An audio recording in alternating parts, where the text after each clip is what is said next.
Hey there, Paranormal Wheelers family. Today's outing is a thrilling blend of historical mystery and off-roading fun. Buckle in as we peel back the layers of the Willie Boy saga, a heartbreaking chapter inked into the very sands we roam. Our Subaru Crosstrek is ready to conquer the untamed trails as we plunge into this rugged terrain. Side by side with another trusty Subaru companion and a formidable forerunner at our heels, we're set to see how they stack up against the riggers in the Ruby Mountain.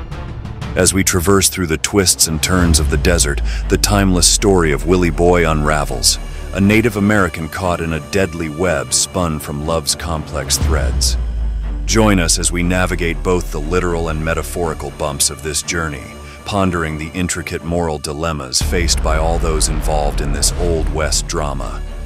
We're tracing the footsteps of a love gone tragically wrong, the tale of Willie Boy, a Paiute-Chemehuevi Indian, who found himself entangled in a fatal confrontation with the father of a young girl he yearned for, igniting a relentless chase through this very desert. The moral compass of this story is riddled with questions. Was the defending father in the right, or did the posse who chased down Willie Boy have moral high ground? As a father, understanding the impulse to protect your child is instinctual. Had I been in those old boots, I might have reached for the rifle myself. Now let's begin this tragic story. A reputed 1909 double murder and suicide in Southern California led to the last great manhunt of the Old West, spawning national headlines, trumping up rumors of a presidential assassination plot and of an Indian uprising, and leaving a notorious legacy in books, a movie, and finally a bitter academic fight that landed 3 authors in court.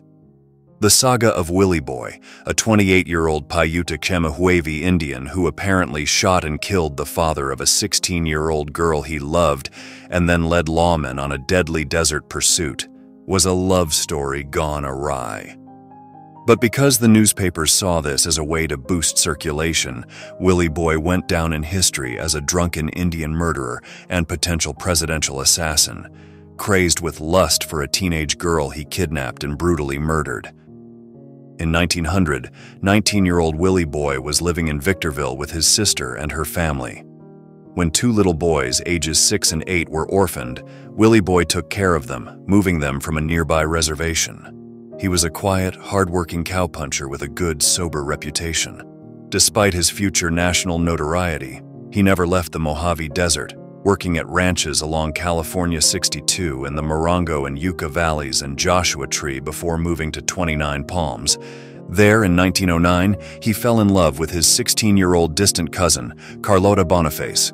He had already been married, but that marriage had failed within the previous year. Carlota's father, William, nicknamed Old Mike, was no ordinary man to reckon with.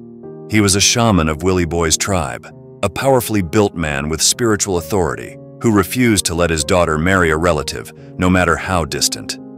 Tribal customs also forbade such a marriage, declaring that it would only bring shame and dishonor to their families.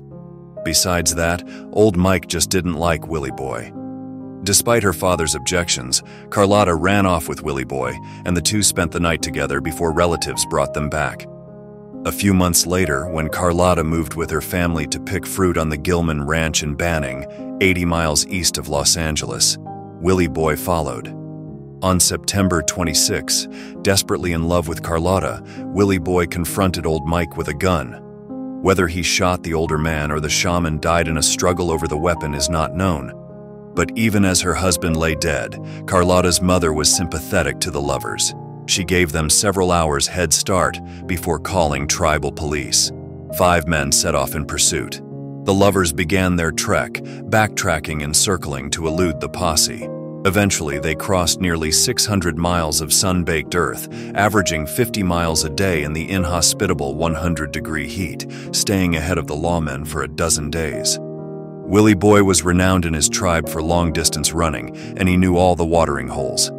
And members of his family were suspected of supplying the couple with food. But early in October, it seemed that the food was running out. Willie Boy left Carlota and his few possessions behind near Landers in San Bernardino County, in an area called the Pipes, to replenish their provisions. On October 7th, not long after Willie Boy left, one of the trackers far ahead of the posse mistook Carlota for Willie Boy and shot and killed her. He kept mum about his mistake, letting the other tracker find her body. Everyone, including the press, assumed Willie Boy had killed her. Not until a 1994 book detailed Carlota's autopsy, proving the bullet had been fired from a long distance away, did that story die. A wanted poster with a $50 reward was soon issued, warning of a desperate man and a double murder. Willie Boy returned just hours after Carlota had been shot and spotted the posse in the pipes. Unaware that Carlota was dead, he tried to protect her by leading the posse away, north into Ruby Mountain. There, he pinned them down in an ambush from a rock pile. Firing away, Willie Boy killed 3 horses and wounded another. 2 bullets lodged in one deputy's hip and thigh. In an exchange of shouting between gunfire, the lawman accused Willie Boy of brutally murdering Carlota because she had slowed his flight. Then there was nothing but silence. When the moon rose, the 5 posse members hoisted the wounded deputy into the saddle of the surviving horse and started back to Banning for a doctor. But before they got very far, they heard one last shot in the night. Distraught over Carlota's death and wanting to join her in the afterlife, Willie Boy had taken off his shoe, put the rifle barrel against his chest, and squeezed the trigger with his toe. The weary lawman, hearing the shot, suspected he had killed himself but didn't go back to find out.